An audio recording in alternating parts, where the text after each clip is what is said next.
దేశంలోని వివిధ మార్గాల్లో 136 వందే భారత్ రైళ్లు నడుస్తున్నాయని రైల్వే మంత్రిత్వ శాఖ ఒక ప్రకటనలో తెలిపింది. వీటిలో 62 రైళ్లలో 2024లోనే ప్రారంభమయ్యాయి.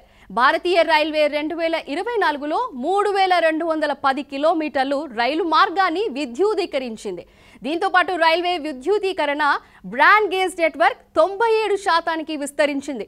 రైల్వే స్టేషన్లు ఆధునీకరణ కోసం కొనసాగుతున్న అమృత్ భారత్ స్టేషన్ స్కీమ్ కింద 1337 స్టేషన్లు ఎంపిక చేశారు. వీటిలో 1198 రైల్వే స్టేషన్లు పనులు ప్రారంభమయ్యాయి.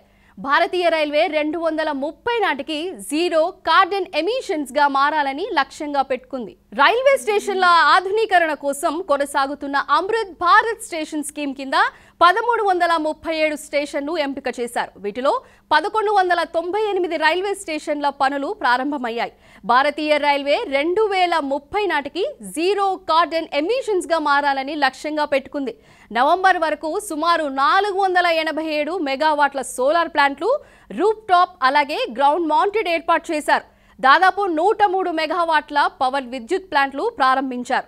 2024 నుండి 2025లో భారతీయ రైల్వేకు మొత్తం మూలధన వ్యయం 2,65,200 కోట్లు.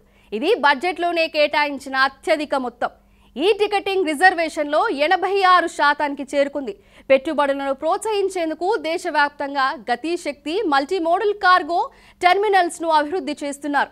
ఇప్పటి వరకు 354 స్థానాలను గుర్తించారు. వీరిలో రైల్వేతర భూమిలో 322, రైల్వే భూమిలో 27 ఉన్నాయి.